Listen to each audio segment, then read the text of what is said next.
रामकृष्ण हरी माऊली, रामकृष्ण हरी. आज आपण निश्चितच अशा ठिकाणी आलो की ज्या ठिकाणी पारायणाची सुरुवात झालेली आहे कालपासून, आणि त्या ठिकाणी सदिच्छा भेट देणं आणि त्या ठिकाणची सत्यता जाणून घेणं अतिशय महत्त्वपूर्ण आहे. आज आपण या ठिकाणी पाहता संतश्रेष्ठ ज्ञानेश्वर महाराजांना 750 वर्षपूर्ती सोहळा झालेला आहे आणि जगद्गुरू तुकाराम महाराज यांच्या वैकुंठ भवन सोहळ्याला 375 वर्ष झालेले आहे. या दुग्ध शर्करा योगामुळे या ठिकाणी ज्या ठिकाणी लोक गोव्याला जात असतात, कशासाठी मी सांगायची गरज नाही, त्या ठिकाणी जातात, पण त्या ठिकाणची भक्ती आज आळंदीमध्ये अवतरलेली आहे. ती भक्ती पाहताना तुम्ही निश्चितच मनामध्ये आनंदाने द्विगुणित व्हाल, कारण या ठिकाणी जी दिसते ती वास्तव सत्यता आहे. जी पारायणाची तयारी गेली कालपासून सुरू आहे आणि ही पारायणाचे व्यासपीठ चालक आमचे गुरुवर्य श्री हबप पेनोरे महाराज हे आहेत, कारण त्यांनी लहानपणापासून मला मार्गदर्शन केलं आणि त्या मार्गदर्शनातूनच आज समाजाचं योग्य कार्य करण्याची कुवक माऊलींनी मला दिली आणि यांचे आशीर्वाद लाभले. हीच एकमेव सत्यता आहे आणि निश्चितच या ठिकाणी आज हे भक्तिरूप बघून मला आनंदमय आणि अतिशय आनंदमय झाले. आज या ठिकाणी गुरुवर्यांनाच विचारतो हे नियोजन कधी आणि कशा पद्धतीने झालेले आहे. रामकृष्ण हरी माऊली. रामकृष्ण हरी. मला सांगा, आपली सुरुवात कधीपासून पारायणाला झाली? इथे पारायणाची सुरुवात जी झालेली आहे ती कालच झालेली आहे आणि या संदर्भामध्ये आपले तुर्की म्हणून जे आहे त्या तुर्कींनी मला 4-5 दिवसापूर्वी कल्पना दिलेली होती की अशी गोव्याची मंडळी आहेत आणि त्यांना ज्ञानेश्वरीचं पारायण करायचं आहे. मला एकदम अत्यंत आनंद झाला की कारण ज्ञानेश्वरीचा प्रसार हा संपूर्ण विश्वामध्ये व्हावा अशा प्रकारची एक संकल्पना घेऊन बरेचसे लोक विश्वामध्ये संचरण करीत असतात. एक सदानंद बाबा म्हणून आहे मुंबईचे, बालयोगी सदानंद बाबा म्हणून, तर ते आपली ज्ञानेश्वरी संपूर्ण विश्वामध्ये गेली पाहिजे म्हणून त्यांनी प्रत्येक तीर्थाच्या ठिकाणी वृंदावनला, द्वारकेला, काशीला, तुमच्या जगन्नाथपुरीला सगळीकडे सप्ताह करत असतात, आयोजित करत असतात. त्याचप्रमाणे त्यांनी मॉरिशसला, त्याचप्रमाणे अमेरिकेमध्ये आणि श्रीलंकेमध्ये, परदेशामध्ये सुद्धा ज्ञानेश्वरी. तेव्हा गोव्यातली मंडळी इथं ज्ञानेश्वरी पारायण करता येणार आहे असं समजल्यानंतर मला एकदम अत्यंत आनंद झाला की गोव्यातल्या मंडळींना ज्ञानेश्वरीची गोडी जर लागत असेल तर याच्यासारखं दुसरं भाग्य, सौभाग्य नाही आहे. आणि व्यावहारिक दृष्ट्या विचार केला तर गोव्यातलं वेगवेगळ्या कारणासाठी ते प्रसिद्ध आहे हल्लीच्या काळामध्ये, पण तिथे मूळ काय आहे हे तुम्ही लोकांनी जतन करून ठेवलेलं आहे. गोव्यामध्ये केवळ तेच आहे असं नाही आहे, तर मूळचा गोवा जो आहे तो अत्यंत आध्यात्मिक अशा प्रकारचा तो गोवा आहे. गोवा असा नाही आहे की जे लोकांना आता दिसतंय आणि दाखवलं जातंय, तसा नाही आहे. गोव्याची असणारी ती देवी लता मंगेशकरला निर्माण कोणी केलं? गोव्याने निर्माण केलेलं आहे. विश्वामध्ये आज जेवढे काही लोक असतील तर त्यांचं सगळं जे निर्मिती आहे ती गोव्यामधनं आहे. म्हणून गोवा हा असा लोकांच्या आताच्या काळामध्ये जे मागतात तसा गोवा नाही आहे. गोमंतक असं त्याला म्हटलं जातं आणि गोमंतक हा श्री क्षेत्र अलंकापुरामध्ये आज अवतीर्ण झालेला आहे.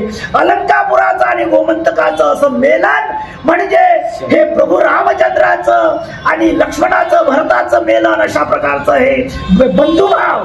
तशी मराठी भाषा आणि गोव्याची असणारी तुमची भाषा ह्या भाषा भगिनी आहे आणि यांचा स्नेह हा ज्ञानेश्वरीच्या निमित्ताने सर्वत्र हा वाहतो आहे. आणि मी काल सांगून गेलो होतो की ज्ञानदेवासारखं तत्वज्ञान विश्वामध्ये जेवढे काही ग्रंथ निर्माण झाले असतील, जेवढं काही विश्वातलं ज्ञान असेल, त्या ज्ञानाच्या पासंगाला पुरणार नाही असं बाकीच्या अन्य लोकांचं ज्ञान आहे.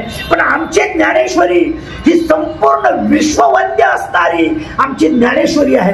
ज्ञानेश्वरीमध्ये काय नाही आहे? आमचे गुरुवर्य सांगायचे की माणसाने पहिल्यांदा ज्ञानेश्वरी वाचावी आणि नंतर आणि संसारामध्ये पडावं. आपल्या संसारामधली अशी एकही समस्या नाही की ज्या समस्येचं उत्तर तुम्हाला ज्ञानेश्वरीमध्ये मिळणार नाही. असा हा श्रेष्ठतम ग्रंथ आहे. नामा म्हणे ग्रंथ श्रेष्ठ ज्ञानदेवी, एक तरी ओवी अनुभवावी. एका ओळीचं तुम्हाला माहिती असेल, अण्णा हजारे म्हणून आहे, त्यांनी मोठंसं असं काम केलेलं आहे. तर त्यांनी सांगितलं होतं, इथं आळंदीमध्ये मागे उपोषणाला बसले होते ते, त्यावेळेस आज श्री क्षेत्र अलंकापुरीमध्ये आलो असता या ठिकाणी ज्ञानेश्वरीचे वाचन सुरू आहे आणि यामध्येच संतश्रेष्ठ ज्ञानेश्वर महाराज संस्थानने सुवर्ण कलशाचा एक मोठं आयोजन केलेलं आहे. हे आपणास ज्ञातच असेल, कारण तो आकडाही फार मोठा आहे. 11 किलो सोन्याचा कळस माऊलींच्या बसवणार आहे. तर त्यानिमित्त आज ह्या पारायणाचा विशेष स्वरूप पाहून मनाला आनंद वाटला, कारण दातृत्व देणारा श्रेष्ठत्व निश्चितच असतो. अशा या तुमच्या श्रेष्ठ कार्याला तुम्ही सुरुवात कशी केली? बोला. ओम रामकृष्ण हरी. संत श्री ज्ञानेश्वर माऊली वारकरी मंडळ कट्टा केपे अमोणा दक्षिण गोवा हे अगदी लहानसं रूप आहे. दरवर्षी आम्ही पंढरपूरला वारीला जातो, माऊलींचा शब्द घेऊनच जातो. तेव्हा गेल्या वेळी मी जेव्हा इथं आलो होतो तेव्हा मुख्य पुजारीनी आम्हाला हे एक आमंत्रण दिलं की श्री संत ज्ञानेश्वर माऊलींच्या जन्म तिथीबद्दल 750व्या तिथीबद्दल त्यांनी सांगितलं की तुम्ही जे इथे येऊन जर पारायण कराल तर आम्हाला अत्यंत आनंद होतोय. आणि ही मला वाटतं की ही माऊलींचीच निवड आहे, आमची निवड करायला. म्हणून त्या निवडीला आम्ही सवड घेऊन आमची आवड करायला इथं आम्ही आलो. आणि त्या निमित्तानं आज इथं आपले गुरुवर्य नेरे महाराज भेटले आणि सगळ्यांकडून आम्हाला व्यवस्थितपणे अगदी सहकार्य मिळालं. अत्यंत आनंदाने आम्ही हा काल म्हणजे प्रयाण करत आहोत. आजचा एक दिवस, आजचा दुसरा दिवस. तर ही प्रेरणा जी ज्ञानेश्वरीची जी प्रेरणा आहे ती रात्री आता मी तुम्हाला सांगत होतो, माझी घरी ज्ञानेश्वरी आहे, ज्ञानेश्वरीचं पारायण पण चालू करतो असं आहे. तर एकदा ज्ञानेश्वरी गीते रात्रीभर तिथं तेच चिंतन जमत असतं आणि ज्ञानेश्वरीतच आपण असतो. आणि त्यामुळे ज्ञानेश्वरी बघितली किंवा ज्ञानेश्वरी जरी म्हटली तर डोळ्यात अश्रू दाटून येतात. ही माऊलींची पण कृपा आहे. तर आता हे आपण हे 40 वारकरी आहोत, वेगवेगळ्या भागातले, बेळगावचे पण आहेत. तर त्यांना घेऊन आपण हे पारायण जे करतो त्यानिमित्त मला अत्यंत अत्यानंद होतो आहे की हे सर्व सहभागी झाले आहेत. आणि असंच हे ज्ञानेश्वरीचं पारायण नित्य होत जावं. आणि सर्वात मोठा हेतू आहे की प्रत्येकाच्या घरी एक माऊली पैदा व्हावी, ज्यामुळे त्या पूर्ण घराचा कायापालट होईल. आणि संत विनोबा भावेची आपले साने गुरुजींची एक हे आहे की भारत जोडो. भारत जोडो म्हणजे काय, जोडायचं काही नाही. प्रत्येक माणसानं एक माणूस जोडायचा की भारत आपोआप जोडला जाईल. एका माणसानं एक माणूस जरी जोडला तर तो माणूस आणि जोडत जाईल. असा करून हे भारत जोडो होईल. आणि त्यामुळे जे आधीचे सुवर्णयुगी राज्य होतं हिंदुस्थान, हे परत रामराज्य होण्याला काही विलंब लागणार नाही असं वाटतं. आणि त्याला ही ज्ञानेश्वरी पोषक आहे. निश्चितच आपण जी या ठिकाणी पारायणाची सुरुवात केलेली आहे, आज या ठिकाणी थोडेच आहेत पण खूप गर्दी आहेत.